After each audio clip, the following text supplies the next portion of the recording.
Detective Marcus Hale was known for his sharp instincts and no-nonsense attitude. But what people whispered about behind closed doors was something else entirely. He had a reputation in the small southern town of Ridgewood, a reputation that made some residents uneasy and others defensive. For years, Hale had operated under the radar, targeting individuals based on skin color rather than evidence. To him, it wasn't racism, it was keeping the streets safe. But to those who bore the brunt of his actions, it was injustice wrapped in a badge. On this particular evening, Ridgewood seemed quieter than usual. The sun dipped below the horizon, casting long shadows over empty roads. Detective Hale stood at a traffic checkpoint near the edge of town, flashlight in hand, scanning each car that approached. His partner, Officer Greg Sims, leaned against their patrol vehicle, scrolling through his phone. The night felt routine, boring even, but Hale thrived on these moments. You never knew who might drive by or what secrets they carried. Meanwhile, miles away, Special Agent Danielle "Donnie" Monroe gripped the steering wheel of her sit-in as she navigated the dark highway. Her mind wandered between thoughts of her family waiting at home and the adrenaline rush of the case she'd just solved. It had been a grueling assignment, one that took her far from her loved ones for weeks. Now, all she wanted was to grab a hot meal, hug her kids, and collapse into bed. Little did she know, fate had other plans. As Danny neared Ridgewood, signs warned of a checkpoint ahead. She sighed, glancing at the clock on her dashboard. Delays were the last thing she needed after such a long trip. Still, she slowed down, rolling her window down as she approached the officers. A cool breeze swept through the car, carrying with it the faint scent of pine trees lining the road. Detective Hale stepped forward, his flashlight beam cutting through the darkness. At first glance, he saw nothing unusual. A woman dragging alone, well-dressed, calm demeanor. Then his eyes narrowed. Something about her presence didn't sit right with him. Maybe it was the expensive-looking sit-in, or the way she held herself with quiet confidence. Whatever it was, Hale decided instantly that she warranted extra scrutiny. "Good evening, ma'am," he said curtly, shining the light into her face. "License and registration, please." Danny blinked against the glare, but obliged without hesitation. "Of course, officer," she replied politely, reaching for her bag. As she handed over her documents, Hale noticed something clipped to the inside. An FBI badge. Most civilians would panic when stopped by police, especially someone like him. But not her. She exuded authority, almost daring him to challenge her. Hale frowned, examining the badge closely. It looked real enough, but he refused to believe it. In his line of work, coincidences didn't exist. If anything, this badge only confirmed his suspicions. People impersonating law enforcement. That was practically an invitation for trouble. And if there was one thing Detective Marcus Hale hated more than anything, it was troublemakers. What happened next would change both their lives forever, and leave the nation holding its breath. Detective Hale's frown deepened as he stared at the badge in his hand. The letters FBI gleamed under the dim light of the checkpoint, but instead of instilling respect, they only fueled his skepticism. He glanced back at Danny, his jaw tightening. To him, this was just another attempt to evade accountability. People like her, confident, composed, and black, always seemed to think they were above the rules. "Where'd you get this?" Hale barked, holding up the badge as though it were counterfeit money. His tone carried an edge that made Officer Sims glance up from his phone, sensing the tension brewing. Danny kept her voice steady, though her patience was beginning to wear thin. "That's my badge, officer," she explained calmly. "I'm Special Agent Danielle Monroe with the FBI. I've been traveling for work, and I'm simply trying to get home." Hale scoffed, shaking his head. "Sure you are. And I'm the president." He turned to Sims, who shifted uncomfortably. "You hear that? This lady says she's FBI. What do you think?" Sims hesitated, glancing between Hale and Donnie. Maybe we should call it in, just to confirm." "No need," Hale snapped, cutting him off. "We don't have time for games tonight." Turning back to Danny, he jabbed a finger toward her. "Step out of the vehicle, ma'am. Now." Danny pressed her lips together, frustration bubbling beneath her calm exterior. She knew how these situations could escalate quickly, especially when dealing with someone as volatile as Hale. Still, she wasn't about to let him bully her into compliance without cause. "Officer, I've shown you my credentials. Unless you can provide a valid reason for detaining me further, I'd like to be on my way." But Hale wasn't listening. In his mind, her refusal to obey immediately was proof of guilt. "Don't make this harder than it needs to be," he growled, reaching for his handcuffs. Before Danny could protest, he yanked open her car door and grabbed her arm, pulling her out with unnecessary force. The sudden movement caught Danny off guard, but she didn't resist. Instead, she locked eyes with him, her expression unwavering. "You're making a mistake, detective," she said firmly. "This won't end well for you." Hale ignored her warning, slapping the cold metal cuffs around her wrists.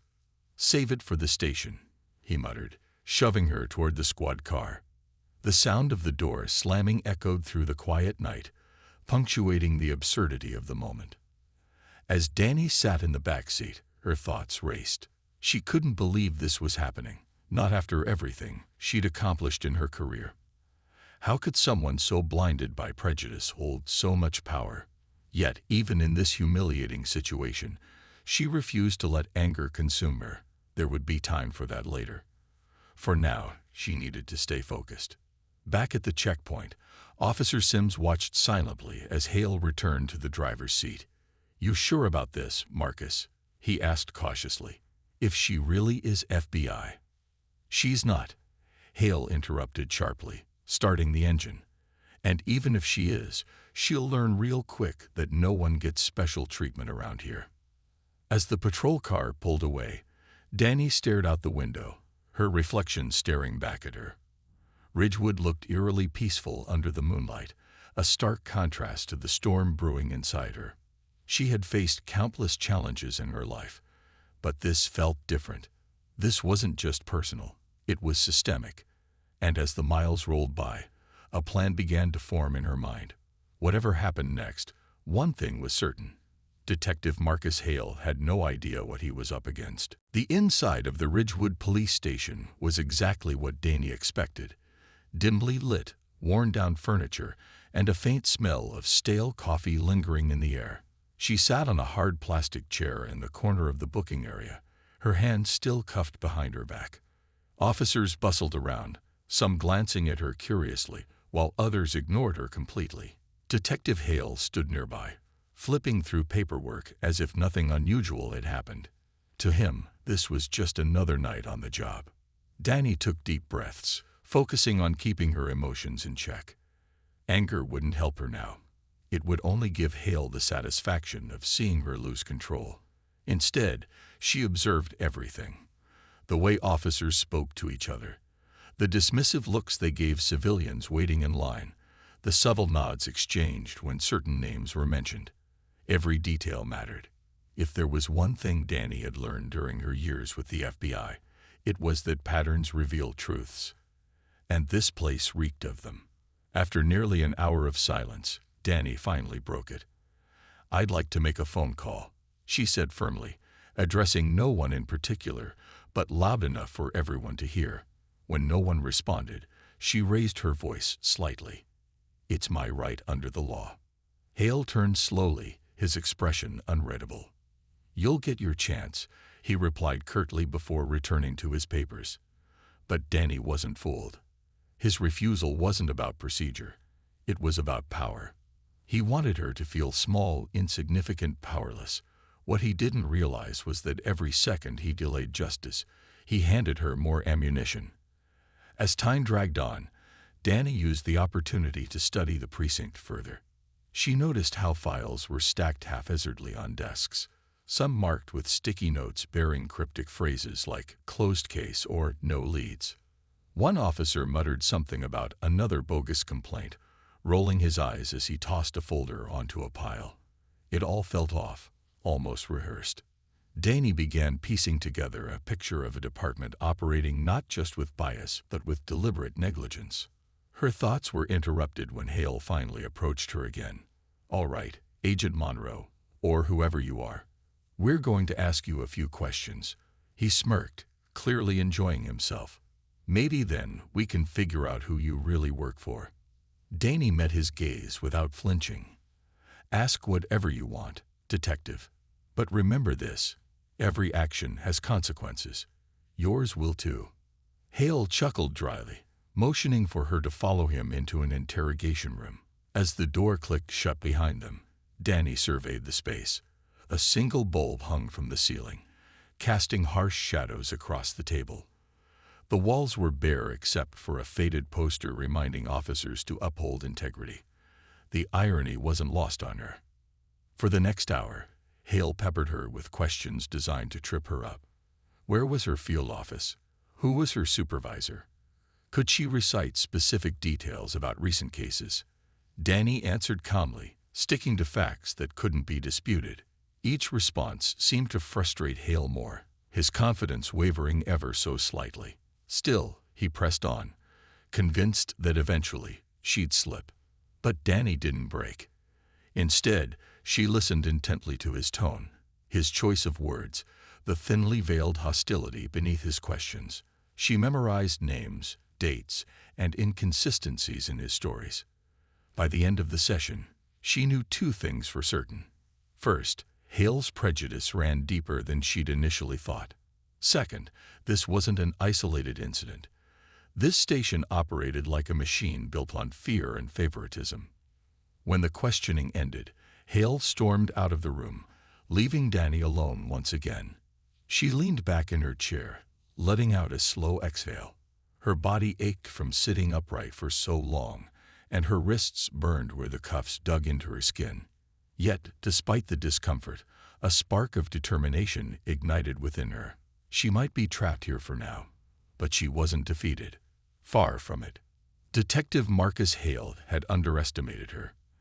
And soon, he'd learned just how dangerous that mistake could be. Back at FBI headquarters, the news of Danny's arrest spread like wildfire. Director Eleanor Hayes was in her office late that night, poring over files for an upcoming briefing, when her phone buzzed urgently. On the other end was Assistant Director Robert Lane, his voice tense as he relayed the details of what had happened in Ridgewood. Hayes listened silently, her expression darkening with each word. "This isn't just an arrest," Lane said firmly. "It's a direct attack on one of our own, and on everything we stand for." Hayes didn't respond right away. She placed the phone down briefly, her mind racing. Danny Monroe wasn't just any agent. She was one of their best, dedicated, fearless, and respected by everyone who worked with her. To think that she was sitting in some small-town precinct, humiliated and handcuffed, because of someone's prejudice made Hayes' blood boil. But anger wouldn't solve this. Action would.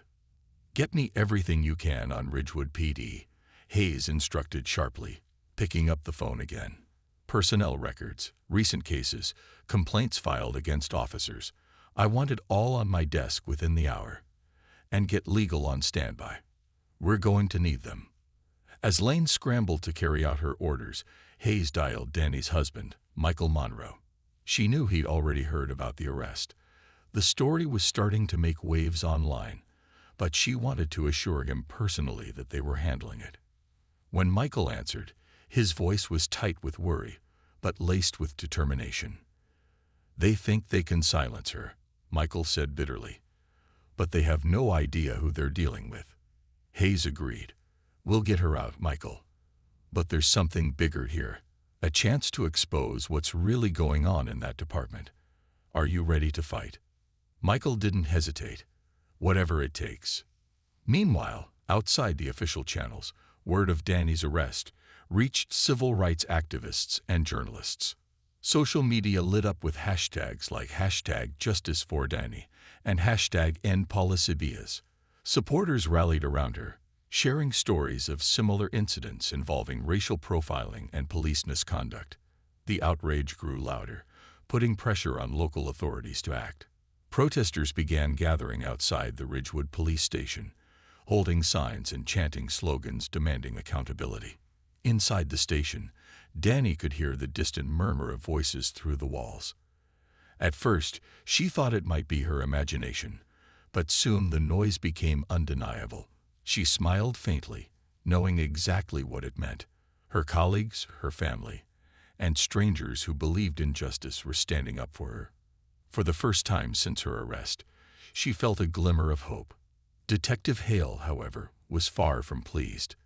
He stormed into the interrogation room where Danny still sat, slamming a folder onto the table. "You think your little fan club changes anything?" he spat, glaring at her. "This is my town. My rules." Danny raised an eyebrow, unfazed by his outburst. "Your town? Is that why innocent people keep getting targeted while real criminals walk free? Maybe it's time for new leadership." Hale clenched his fists, struggling to maintain control. He hadn't anticipated the backlash, or the scrutiny now aimed at his department. Calls from higher-ups poured in, demanding updates and explanations. Reporters camped outside, shoving microphones in officers' faces. Even his own colleagues seemed uneasy, whispering behind closed doors about whether they should distance themselves from him. By mid-afternoon, the FBI team arrived at Ridgewood PD, led by Assistant Director Lane. They carried court orders granting them access to Danny and all relevant records. When Lane entered the station, the press conference room buzzed with anticipation. Reporters packed the space, their cameras flashing like strobe lights as they jockeyed for the best positions. At the front of the room stood Director Eleanor Hayes, her sharp suit and commanding presence radiating authority. To her left sat Danny Monroe, now free from handcuffs but still bearing the weight of what she'd endured. Her husband, Michael, stood quietly in the back, his arms crossed, pride and determination etched on his face. This wasn't just a briefing, it was a reckoning. Hayes began by addressing the crowd, her tone measured yet firm. "What happened to Special Agent Danielle Monroe is not an isolated incident," she declared, her voice cutting through the murmurs. "It's a symptom of a much larger problem, one that has festered unchecked for far too long." She paused, letting her words sink in before continuing. "But today, we're here to shine a light on the truth." When it was Danny's turn to speak, the room fell silent. For a moment, she simply looked out at the sea of faces, some curious, others skeptical, many supportive. Then she began, her voice steady but filled with conviction. "I've dedicated my life to serving this country, to protecting its people and upholding justice," she said. "But justice can't exist without accountability, and accountability starts with transparency." With that, Danny reached into a folder beside her and pulled out documents, photographs, and audio recordings collected during her time in Ridgewood PD. Each piece of evidence painted a damning picture of corruption within the department. There were falsified reports used to justify wrongful arrests, internal memos instructing officers to target specific neighborhoods based on demographics, and even testimonials from whistleblowers too afraid to come forward until now. One particularly explosive recording captured Detective Hale openly dismissing complaints about racial profiling during a staff meeting. "If they don't want trouble, maybe they shouldn't give us reasons to stop them," he had said casually, drawing laughter from some colleagues. The room erupted in gasps when Danny played the clip, the raw audacity of his words leaving no room for denial. As Danny presented each revelation, Hale's confidence crumbled further. Watching the live broadcast from his desk, he frantically tried to call allies who might defend him, only to find their phones disconnected or lines going straight to voicemail. Even Officer Greg Sims, once loyal, avoided eye contact when passing by his office. The walls were closing in, and there was nothing Hale could do to stop it. Danny didn't stop there. She highlighted how systemic issues extended beyond Ridgewood, pointing to similar patterns in other small-town departments across the country. "This isn't just about one bad officer or one corrupt precinct," she emphasized. "It's about a culture that allows prejudice to thrive under the guise of law enforcement. A culture that needs to change." By the end of the presentation, the room was electric with emotion.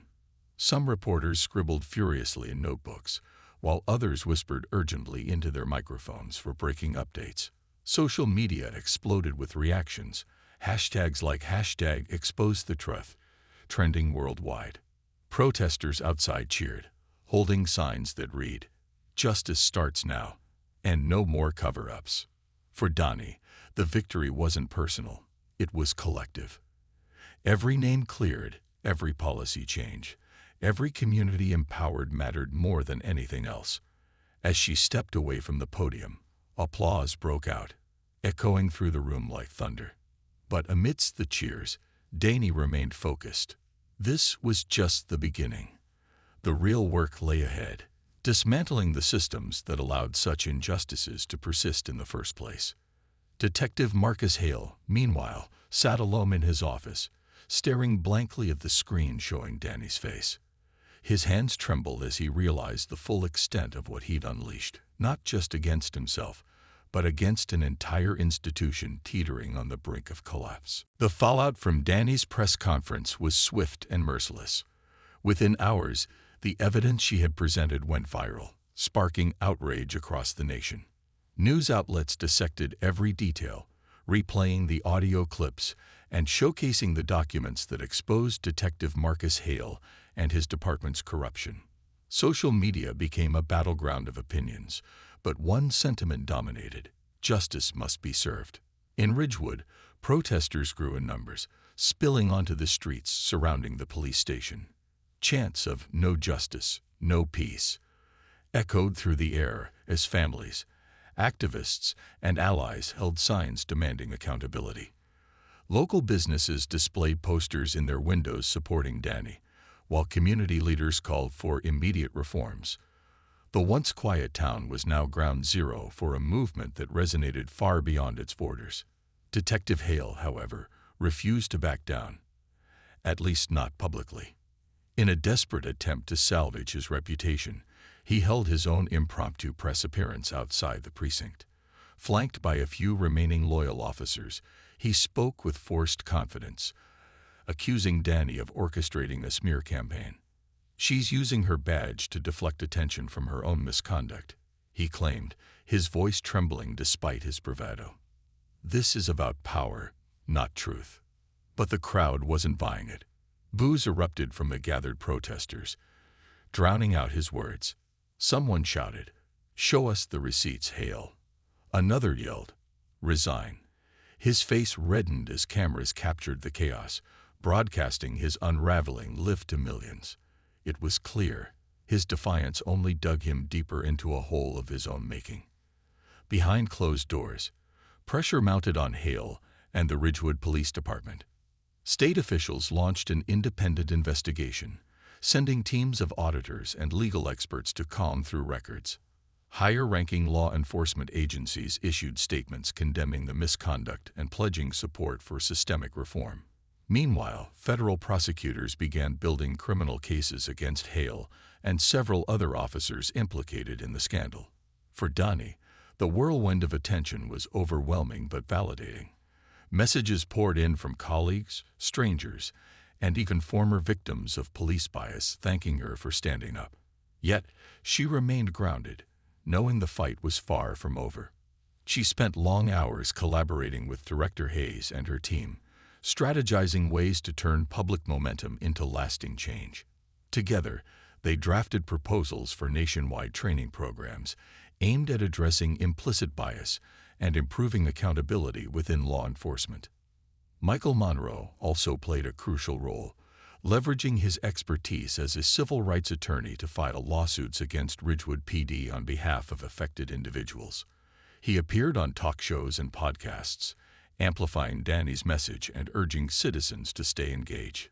"This isn't just about one town or one detective," he emphasized during one interview. "It's about holding everyone accountable, from the smallest precincts to the highest levels of government." As days turned into weeks, the weight of the scandal crushed those involved. Detective Hale found himself ostracized, abandoned by colleagues who feared guilt by association. His wife left him, taking their children to stay with relatives. Even his neighbors avoided him, whispering behind his back about how his arrogance had brought shame to the town. For the first time in his life, Hale felt truly powerless, a stark contrast to the authority he'd wielded so recklessly. Finally, unable to withstand the scrutiny any longer, Hale submitted his resignation. But it wasn't enough to save him. Arrest warrants arrived shortly after, charging him with abuse of power, obstruction of justice, and multiple counts of civil rights violations, as officers handcuffed him and led him out of the precinct. The same way he'd treated Danny, he met the gaze of reporters waiting outside. Cameras flashed, capturing the moment his downfall became official. Though satisfying, Danny knew this was only the beginning. Justice wasn't just about punishing the guilty. It was about preventing future injustices. With renewed determination, she vowed to keep fighting. For herself, for her family, and for every person who deserved fairness under the law. The world was watching, and she intended to make sure it stayed that way. The courtroom was packed to capacity, buzzing with anticipation as the trial against Detective Marcus Hale and several other officers from Ridgewood PD began. Reporters lined the walls, their cameras clicking incessantly, while community members filled every available seat. For many, this wasn't just a legal proceeding, it was a reckoning long overdue. Danny sat quietly in the front row, her presence commanding attention without effort. She wore a simple yet professional outfit, her posture upright and composed. Beside her sat Michael, gripping her hand tightly, his eyes scanning the room for any sign of hostility. Behind them were dozens of supporters holding signs that read "Justice Prevails" and "Accountability Matters." The atmosphere crackled with tension, but also hope. As the prosecution laid out its case, the evidence Danny had gathered became the centerpiece of the proceedings. Each document, recording, and testimony painted a damning picture of systemic corruption within the department. One whistleblower, a junior officer who'd initially feared retaliation, described how rookies were pressured to meet quotas by targeting minority communities. Another recounted being reprimanded for questioning falsified reports used to justify wrongful arrests. Their bravery brought murmurs of disbelief and anger from the crowd. Detective Hale took the stand reluctantly, his usual arrogance replaced by nervous fidgeting. Under cross-examination, he struggled to explain inconsistencies in his statements or justify the discriminatory practices exposed during the investigation. When confronted with the audio clip of him dismissing racial profiling complaints, his face turned crimson. That was taken out of context. He protested weakly, but the damage was done. The jury exchanged knowing glances, their expressions unreadable yet telling. Danny's moment came when she was called to testify. As she walked to the witness stand, the room fell silent, all eyes on her. Her voice remained steady as she recounted the events of her arrest, describing not only what happened but how it felt to be humiliated, dehumanized, and treated as less than human because of the color of her skin. "This isn't just about me," she emphasized, looking directly at the jurors. "It's about everyone who has ever been told they don't matter because of where they come from or what they look like." Her words resonated deeply, prompting nods and murmurs of agreement throughout the courtroom. Even some of the defense attorneys seemed affected, shifting uncomfortably in their seats. By the time Danny stepped down, there was no doubt she had left an indelible mark on everyone present. Closing arguments followed, with the prosecution delivering a powerful summation.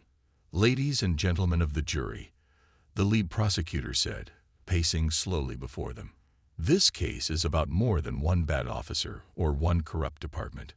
It's about trust. The trust citizens place in those sworn to protect them. When that trust is broken, justice demands accountability." After hours of deliberation, the verdict arrived. Guilty on all counts. Cheers erupted in the courtroom as tears streamed down faces, young and old, black and white, united in celebration.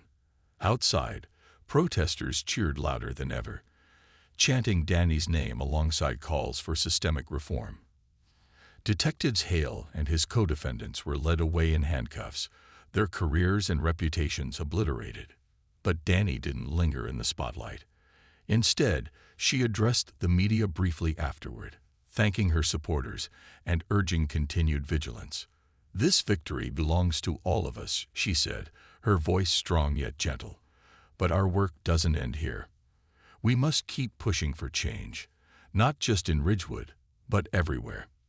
As the cameras flashed and reporters shouted questions, Danny stepped back, allowing the moment to belong to the movement rather than herself. Change wasn't easy, and the road ahead would still be challenging.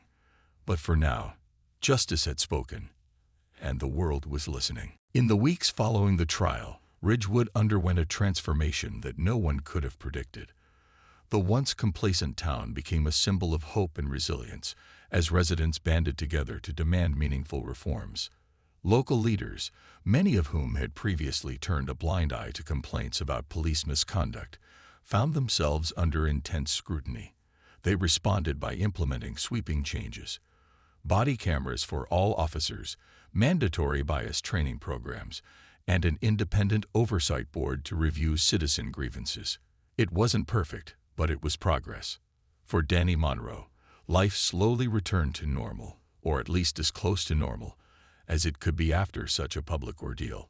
She resumed her work with the FBI, throwing herself into cases with renewed vigor. Yet she couldn't shake the feeling that her experience in Ridgewood had changed her in ways she hadn't anticipated. The injustice she'd faced had reignited a fire within her, a desire not just to solve crimes, but to dismantle the systems that allowed prejudice to thrive. Inspired by the overwhelming support she'd received from across the country, Danny launched a nationwide initiative called Justice Beyond Borders. The program focused on educating law enforcement officers about implicit bias, cultural sensitivity, and accountability. She traveled to departments large and small, sharing her story and urging them to confront uncomfortable truths. "Change starts with honesty," she often said during these sessions. "If we can't admit where we've gone wrong, we'll never move forward." Her efforts didn't stop there. With Michael's help, Danny also collaborated with civil rights organizations to advocate for policy changes at the state and federal levels. Together, they pushed for legislation requiring transparency in policing practices and harsher penalties for abuse of power. Their work caught the attention of lawmakers, leading to hearings on Capitol Hill where Danny testified passionately about the need for systemic reform. Her words resonated deeply, earning her recognition as a champion for justice. At home, Danny found solace in the love and laughter of her family. Her children, who had watched their mother endure unimaginable challenges, now saw her as a hero. "Mom, you're like a superhero," her youngest daughter declared one evening over dinner, drawing giggles from everyone at the table. Danny smiled, pulling her child into a hug. "No, sweetheart," she replied softly. "I'm just someone trying to make things better. For you, for everyone." Detective Marcus Hale, meanwhile, faded into obscurity. Stripped of his badge, reputation, and freedom, he spent his days reflecting on the choices that led him here. Some whispered that he deserved every bit of his punishment. Others hoped he used this time to confront his biases and seek redemption. Either way, his name became a cautionary tale, a reminder of what happens when unchecked prejudice collides with authority. As months passed, Danny began receiving letters from people she'd never met. Some shared stories of their own encounters with discrimination, thanking her for giving them hope. Others expressed gratitude for shining a light on issues they'd long felt powerless to address. Each letter reinforced her belief that even the smallest actions could spark monumental change. One evening, sitting on her porch with Michael beside her, Danny watched the sunset paint the sky in hues of orange and pink. "Do you think we're making a difference?" she asked quietly, breaking the comfortable silence. Michael squeezed her hand, smiling. "Look around you, Danny. Look at everything you've done." "Of course you are." She nodded, taking a deep breath. The road ahead would still be difficult. There would always be resistance, setbacks, and moments of doubt. But Danny knew one thing for certain: justice wasn't a destination. It was a journey, and she was ready to keep walking, step by step, until fairness and equality were realities for all. The nation may have moved on to other headlines, but Dani's fight continued. For every person who dared to stand up against injustice, for every voice demanding accountability, her story served as a beacon of courage and perseverance. Injustice might cast its shadow, but as Dani proved, even the darkest nights give way to dawn.